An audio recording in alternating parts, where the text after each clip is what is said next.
करना है तो कुछ ऐसा करो कि इतिहास के पन्ने के हर जर्रे पर तुम्हारा नाम गाढ़े अक्षरों में लिखा होना चाहिए। हर वो गाढ़े अक्षर उनके निगाहों के सामने से होकर गुजरे जो तुम्हारा वजूद मिटा देना चाहता है। इतिहास गवाह है, जीत विरासत में नहीं मिलता है, उनके लिए संघर्ष करना पड़ता है, उनके लिए पढ़ाई करना पड़ता है, उनके लिए मेहनत करना पड़ता है। आपके उसी संघर्ष को जारी रखने के लिए और आपको जीत दिलाने के लिए हम आपके लिए 10वीं क्रैश कोर्स लेकर आए हैं। जी हाँ, इसमें हम वो चीज पढ़ाएंगे जो आपके एग्जाम में पूछने की पूरी 100% गारंटी है, पूरी 100% गारंटी है। अगर आपको बिहार बोर्ड में 400 प्लस नंबर लाना है तो इस क्लास को जरूर आप देखें और आपके सर्कल में जितने भी भाई बंधु दोस्त यार हैं उन तक ये क्लास जरूर शेयर कीजिए। तो चलिए हम क्लास की शुरुआत करते हैं, आगाज करते हैं बड़ी खूबसूरती क्वेश्चन से। इस पहला नंबर क्वेश्चन है, समतल दर्पण द्वारा बना प्रतिबिंब होता है। समतल दर्पण द्वारा बना प्रतिबिंब कैसा होता है? ऑप्शन ए में है वास्तविक, ऑप्शन बी में है काल्पनिक, ऑप्शन सी में है ए और बी दोनों, ऑप्शन डी में है इनमें से कोई नहीं। देखिए, समतल दर्पण द्वारा बना प्रतिबिंब वास्तविक नहीं होगा। क्यों नहीं होगा? क्योंकि हमने आपको पढ़ाए थे कि समतल दर्पण द्वारा बना प्रतिबिंब सीधा होता है, समतल दर्पण द्वारा बना प्रतिबिंब सीधा होता है, समतल दर्पण द्वारा बना प्रतिबिंब आभासीय होता है, समतल दर्पण द्वारा बना प्रतिबिंब पार्श्व रूप से उल्टा होता है, पार्श्व रूप से उल्टा होता है। तो इसका सही ऑप्शन हो जाएगा ऑप्शन नंबर बी। आभासीय को ही हम काल्पनिक कहते हैं। समतल दर्पण द्वारा बना प्रतिबिंब कैसा होता है? समतल दर्पण द्वारा बना प्रतिबिंब सीधा होता है, आभासीय यानी काल्पनिक होता है, पार्श्व रूप से उल्टा होता है। पार्श्व रूप से उल्टा का मतलब होता है दायां भाग बायां, बायां भाग दायां होता है। इसके अलावा समतल दर्पण के बारे में एक और विशेषता हमने बताए थे कि समतल दर्पण में वस्तु का चाल प्रतिबिंब का चाल बराबर होता है, प्रतिबिंब का चाल बराबर होता है। समतल दर्पण में वस्तु के चाल प्रतिबिंब की चाल बराबर होता है। इसके अलावा समतल दर्पण में वस्तु का आकार प्रतिबिंब का आकार बराबर होता है, प्रतिबिंब का आकार बराबर होता है। इसके अलावा हमने ये भी बताए थे कि समतल दर्पण में वस्तु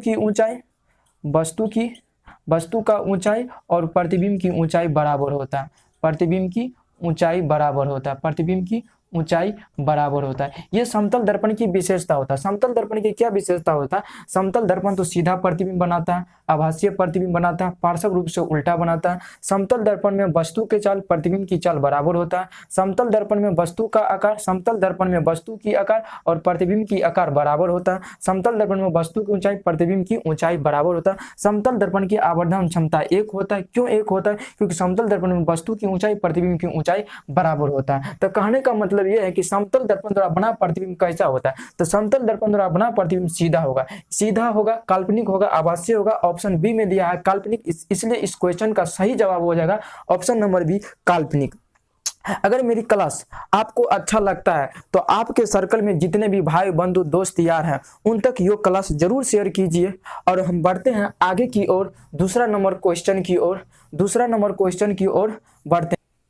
क्वेश्चन नंबर 2 में दिया है कि प्रकाश के परावर्तन के कितने नियम है? ऑप्शन ए में दिया 1, ऑप्शन बी में दिया 2, ऑप्शन सी में दिया 3, ऑप्शन डी में दिया 4। प्रकाश के परावर्तन के कितने नियम होते हैं? हमने आपको बताए थे प्रकाश का परावर्तन क्या होता है, प्रकाश के परावर्तन के नियम क्या होता है। हमने बताए थे कि प्रकाश जब किसी सतह या किसी वस्तु से टकरा कर पुनः लौट जाता है उसे हम प्रकाश के परावर्तन कहते हैं। या ऐसे भी प्रकाश के परावर्तन के नियम का परिभाषा दे सकते हैं, प्रकाश जिस माध्यम से आता है और उसी माध्यम में वापस लौट जाता है उसे हम प्रकाश के परावर्तन कहते हैं, उसे प्रकाश के परावर्तन के नियम कहते हैं। यहाँ पर आपके क्वेश्चन में पूछा गया कि प्रकाश के परावर्तन के कितने नियम होते हैं। हमने आपको बताए थे कि प्रकाश के परावर्तन के 2 नियम होते हैं। प्रकाश के परावर्तन के कितने नियम होते हैं? प्रकाश के परावर्तन के 2 नियम होते हैं।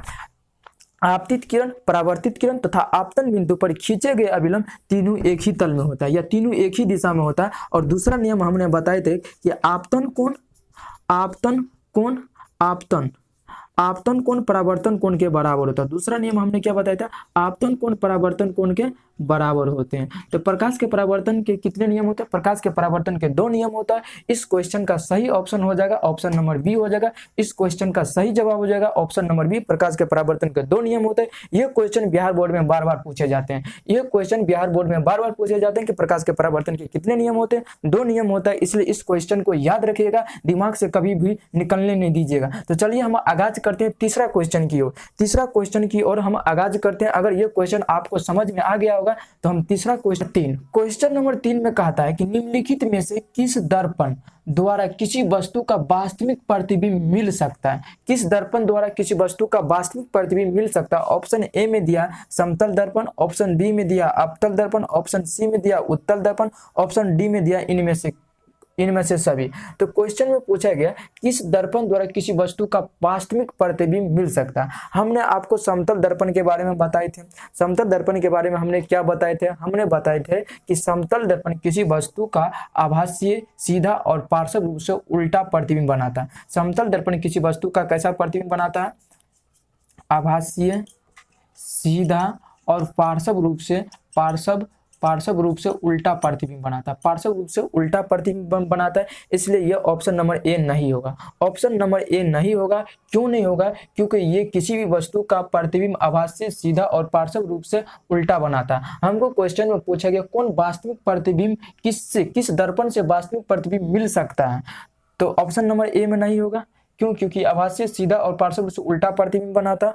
ऑप्शन नंबर बी अवतल दर्पण द्वारा बना प्रतिबिंब सभी तरह का होता है। वास्तविक भी होता है, आभासीय भी होता है, उल्टा भी होता है, सीधा भी होता है, वस्तु से छोटा और वस्तु से बड़ा भी होता है। तो इस क्वेश्चन में पूछा गया निम्न किस दर्पण द्वारा किसी वस्तु का वास्तविक प्रतिबिंब मिल सकता है? तो ऑप्शन नंबर बी इसका सही जवाब हो जाएगा। क्योंकि अवतल दर्पण एकमात्र दर्पण होता है जिसमें सभी तरह का प्रतिबिंब बनाता है और यह वस्तु को वास्तविक प्रतिबिंब बनाता है। वस्तु की स्थिति के हिसाब से यह सभी तरह का प्रतिबिंब बनाता है, वास्तविक भी बनाता है, आभासीय भी बनाता है। लेकिन आपके क्वेश्चन में पूछा गया किस दर्पण द्वारा किसी वस्तु का वास्तविक प्रतिबिंब मिल सकता है? तो इसका सही जवाब हो जाएगा ऑप्शन नंबर बी अवतल दर्पण द्वारा। उत्तल दर्पण द्वारा नहीं होगा। क्यों नहीं होगा? क्योंकि उत्तल दर्पण हमेशा किसी वस्तु को, चाहे वस्तु की स्थिति कुछ भी हो, यह हमेशा वस्तु का प्रतिबिंब आभासीय बनाता है, वस्तु से छोटा बनाता है। उत्तल दर्पण नहीं होगा। उत्तल दर्पण द्वारा बना प्रतिबिंब आभासीय, वस्तु से छोटा बनाते हैं हमेशा। इसलिए ये उत्तल दर्पण भी नहीं होगा, डी नंबर भी नहीं होगा। इसका सही जवाब हो जाएगा ऑप्शन नंबर बी। तो चलिए ये क्वेश्चन अगर आपको समझ में आ गया होगा तो हम चौथा क्वेश्चन की ओर बढ़ते हैं। चौथा क्वेश्चन में आपसे पूछा गया अवतल दर्पण की फोकस दूरी उसकी वक्रता त्रिज्या की होती है। वक्रता त्रिज्या की क्या होती है? हमने आपको बताए थे कि एफ बराबर दर्पण चाहे जो भी हो, दर्पण चाहे उत्तल हो, दर्पण चाहे अवतल हो, वक्रता त्रिज्या फोकस दूरी जो होता है ना वक्रता त्रिज्या की आधी होती है। एफ बराबर जो होता है एफ बराबर वो r/2 होती है। F बराबर r/2 होती है। ये हम सिद्ध करके भी आपको हम बताए थे कि अवतल दर्पण हो या उत्तल दर्पण हो, फोकस दूरी उसकी वक्रता त्रिज्या की आधी होती है। F बराबर r/2 होती है। तो इस क्वेश्चन का सही जवाब हो जाएगी आधी, ऑप्शन नंबर बी हो जाएगा। एक बात हमेशा याद रखिएगा, F बराबर r/2 होती है, दर्पण चाहे उत्तल हो दर्पण चाहे अवतल हो, F बराबर r/2 ही होगी। फोकस दूरी उसकी वक्रता त्रिज्या की आधी ही होगी। तो इस क्वेश्चन का सही जवाब हो जाएगा ऑप्शन नंबर बी। अगर ये क्वेश्चन आपको समझ में आ गया होगा तो हम बढ़ते हैं अगला क्वेश्चन की ओर शुरुआत करते हैं, आगाज करते हैं। Question number 5। क्वेश्चन नंबर 5 क्या कह रहा? क्वेश्चन नंबर 5 में देखिए, क्वेश्चन नंबर 5 कह रहा कहां पर स्थित होने से वस्तु का प्रतिबिंब अवतल दर्पण के फोकस पर बनता है? कहां पर स्थित होने से वस्तु का प्रतिबिंब जो बन रहा है अवतल दर्पण में, कहां पर स्थित होने से वस्तु का प्रतिबिंब जो होता है ना प्रतिबिंब वो फोकस पर बनता है। कहता है कि अवतल दर्पण, इस 5वां नंबर क्वेश्चन में कह रहा कहां पर स्थित होने से वस्तु का प्रतिबिंब वस्तु का प्रतिबिंब अवतल दर्पण के फोकस पर बनता है, यानी प्रतिबिंब कहाँ पर बनता है? फोकस पर। तो हमसे पूछा गया वस्तु की स्थिति कहाँ पर, वस्तु की स्थिति कहाँ पर है? तो प्रतिबिंब फोकस बनेगा। अवतल दर्पण में वस्तु की स्थिति कहाँ पर? प्रतिबिंब फोकस पर बनेगा। हमसे क्वेश्चन ये पूछ रहा है। हमने आपको बताए थे कि ये क्या होता है, ये अवतल दर्पण होता है, जो बाहर की ओर कलई क्या रहता है, बाहर की ओर रजित होता है, यह अवतल दर्पण होता है। ये क्या होता है? ये मुख अक्ष होता है। इस बिंदु को हम ध्रुव कहते हैं, ध्रुव कहते हैं, इसे हम पी कहते हैं। ये एफ बिंदु हो गए, ये वक्रता केंद्र सेंटर ऑफ कर्वेचर है, ये अनंत है, ये अनंत है, ये अवतल दर्पण है। आपसे पूछा गया कहाँ पर स्थित होने से वस्तु का प्रतिबिंब अवतल दर्पण के फोकस बनेगा। प्रतिबिंब फोकस पर बन रहा है तो वस्तु की स्थिति आपसे पूछ रहा है। वस्तु मान लीजिए कोई वस्तु यहाँ पर है, कोई वस्तु यहाँ पर है, कोई वस्तु यहाँ पर है, कोई वस्तु यहाँ पर है, कोई वस्तु यहाँ पर है, कोई वस्तु यहाँ पर है। ये सब क्या है? ये सब वस्तु है। ये सब क्या? गोलका को हम वस्तु मानते हैं। ये वस्तु को हम नंबर से सूचित करते हैं, 1 2 3 4 5 6। ये सब क्या है? ये सब वस्तु है। और प्रतिबिंब कहाँ पर बन रहा है? प्रतिबिंब नीचे बनता है। कहाँ पर बनता है? प्रतिबिंब नीचे बनता है, क्योंकि अवतल दर्पण है। अवतल दर्पण में वस्तु का प्रतिबिंब किधर बनता है? उल्टा बनता है, इसलिए प्रतिबिंब हम नीचे की ओर बना दिए। देखिए ये हम ट्रिक से बताते हैं। अगर ये ट्रिक आपको समझ में आ गया तो बिहार बोर्ड में यहाँ से 2 नंबर क्वेश्चन ऑब्जेक्टिव में पूछे जाते हैं, वो आप आसानी से बनाने के। इस टाइप के क्वेश्चन अगर आप याद करेंगे तो आपको कभी भी याद नहीं होगा और बिहार बोर्ड में दो नंबर आपके हाथों से निकल जाएगा। इसलिए ये हम ट्रिक से हम आपको बताते हैं। ऊपर क्या है? वस्तु की स्थिति है, नीचे प्रतिबिंब है। एक प्रतिबिंब यहाँ पर बन रहा है, एक प्रतिबिंब यहाँ पर बन रहा है, एक प्रतिबिंब यहाँ पर बन रहा है, एक प्रतिबिंब यहाँ पर बन रहा और एक प्रतिबिंब यहाँ पर बनेगा। देखिए वस्तु की स्थिति, वस्तु को हम एक गोलका से सूचित करते हैं वस्तु, इसका मतलब प्रतिबिंब है। इसका मतलब क्या है? प्रतिबिंब है। इसका मतलब क्या है? प्रतिबिंब। इसका मतलब समझ लीजिए चतुर्भुज का मतलब हो, चार कोण का मतलब प्रतिबिंब समझ लेना। ये प्रतिबिंब बन रहा है, ये वस्तु बन रहा है। इसको भी हम नंबरिंग कर देते हैं, नंबर से सूचित कर देते हैं, 5 4 3 2 1 छो। आपसे पूछा गया कि कहां पर स्थित होने से वस्तु का प्रतिबिंब अवतल दर्पण के फोकस पर बनता है, यानी वस्तु की स्थिति बन रहा है, वस्तु की स्थिति पूछ रहा है, प्रतिबिंब दे दिया है। प्रतिबिंब कहां पर बनता है? प्रतिबिंब फोकस पर बनता है, यानी यहाँ पर प्रतिबिंब बनता है। तो यहाँ पर प्रतिबिंब बनता है तो यहाँ पर कौन सी संख्या है? एक संख्या। एक संख्या आप ऊपर में देखना है कहां पर? वस्तु में। वस्तु में एक संख्या यहाँ पर, इसका मतलब है वस्तु कहां पर है? अनंत पर। इसका मतलब है वस्तु कहां पर? अनंत पर। वस्तु अनंत पर होगा तभी उसका प्रतिबिंब फोकस पर बनेगा अवतल दर्पण में। तो इस क्वेश्चन का सही जवाब हो जाएगा अनंत। इस क्वेश्चन का सही जवाब हो जाएगा अनंत, ऑप्शन नंबर डी। देखिए इस ट्रिक को आपको समझना पड़ेगा। ये ट्रिक है, ऊपर में मान लीजिए कोई वस्तु है, वस्तु 1 वस्तु 2 वस्तु 3 ऐसे हमने बनाए। नीचे में प्रतिबिंब है, प्रतिबिंब को भी हम नंबर से सूचित कर दिए, वस्तु को भी हम नंबर से सूचित कर दिए। इसमें आपको क्वेश्चन में कहा गया वस्तु का प्रतिबिंब जो है, वस्तु का प्रतिबिंब जो है ना फोकस पर बनता है। प्रतिबिंब कहाँ पर बनता है? फोकस पर बनता है। तो फोकस पर बनता है तो कौन सी संख्या फोकस पर? 1 है। तो वस्तु की स्थिति आप देखना है कहाँ पर? 1 नंबर कहाँ है? ऊपर में, यहाँ पर है। तो इसलिए वस्तु की स्थिति अनंत पर होगा। कभी कभी क्वेश्चन उल्टा को पूछ दिया जाता है, कभी कभी उल्टा को क्वेश्चन पूछ दिया जाता है। अगर वस्तु की स्थिति अनंत पर है, अगर वस्तु की स्थिति अनंत पर है तो प्रतिबिंब कहाँ पर बनेगा? प्रतिबिंब कहाँ पर बनेगा? इस टाइप का क्वेश्चन आपको अवतल दर्पण में पूछ दिया जाएगा। तो वस्तु की स्थिति कहाँ पर? अनंत में। तो अनंत पर कौन सी संख्या है? एक संख्या। अनंत पर कौन सी संख्या है? एक संख्या। अब नीचे देखना है प्रतिबिंब में एक संख्या कहाँ पर है? प्रतिबिंब में नीचे में एक संख्या यहाँ पर है। एक संख्या कहाँ पर? फोकस के पास है एक संख्या। तो इसका मतलब है प्रतिबिंब कहाँ पर बनेगा?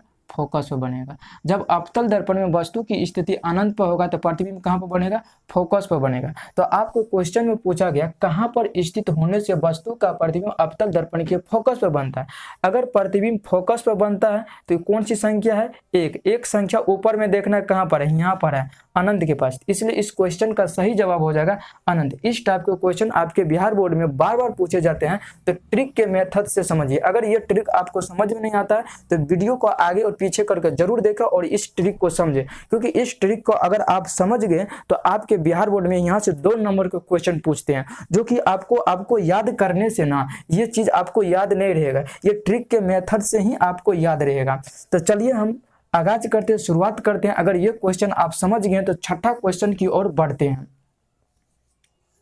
छठा क्वेश्चन, तो चलिए हम क्वेश्चन नंबर 6 की ओर बढ़ रहे हैं। तो क्वेश्चन नंबर 6 में आपको दिया है कि उत्तल दर्पण द्वारा बना प्रतिबिंब होता है।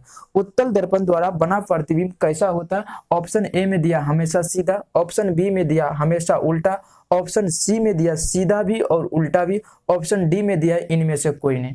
हमने आपको बताए थे कि उत्तल दर्पण द्वारा बना प्रतिबिंब हमेशा सीधा, आभासीय और वस्तु से छोटा होता है।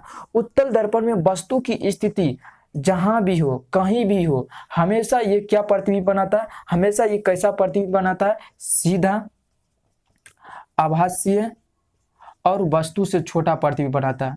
वस्तु से छोटा प्रतिबिंब बनाता है और वस्तु से छोटा प्रतिबिंब बनाता है। उत्तल दर्पण में वस्तु की स्थिति कहीं भी हो, ये हमेशा प्रतिबिंब सीधा, आभासीय और वस्तु से छोटा प्रतिबिंब बनाता है। तो इसका सही जवाब हो जाएगा हमेशा सीधा। यह हमेशा सीधा ही प्रतिबिंब बनाता है, हमेशा उल्टा नहीं बनाएगा, क्योंकि अवतल दर्पण बनाता है। अवतल दर्पण सभी तरह के प्रतिबिंब बनाता है और सीधा भी उल्टा भी ये नहीं बनाता है, ये भी नहीं होगा। इसका सही जवाब हो जाएगा ऑप्शन नंबर बी। उत्तल दर्पण में वस्तु की स्थिति जहां भी हो, वो हमेशा उत्तल दर्पण कैसा प्रतिबिंब बनाता है? सीधा, आभासीय और वस्तु से छोटा बनाता है। उत्तल दर्पण का उपयोग हम वाहनों को साइड मिरर के रूप में करते हैं। साइड मिरर के रूप में करते हैं। उत्तल दर्पण का उपयोग एटीएम में करते हैं। उत्तल दर्पण का उपयोग मेट्रो प्लेटफॉर्म पर करते हैं। मेट्रो प्लेटफॉर्म पर करते हैं। तो उत्तल दर्पण का उपयोग कहाँ कहाँ करते हैं? वाहनों को साइड मिरर में करते हैं, एटीएम में करते हैं, मेट्रो प्लेटफॉर्म पर करते हैं। उत्तल दर्पण द्वारा बना प्रतिबिंब सीधा, आभासीय और वस्तु से छोटा होता है। 6 नंबर क्वेश्चन का सही जवाब हो जाएगा हमेशा सीधा। अगर ये क्वेश्चन आपको समझ में आ गया तो बढ़ते हैं अगला क्वेश्चन की ओर। क्वेश्चन नंबर 7 में आपसे पूछा गया कि दाढ़ी बनाने में किस प्रकार के दर्पण का उपयोग किया जाता है।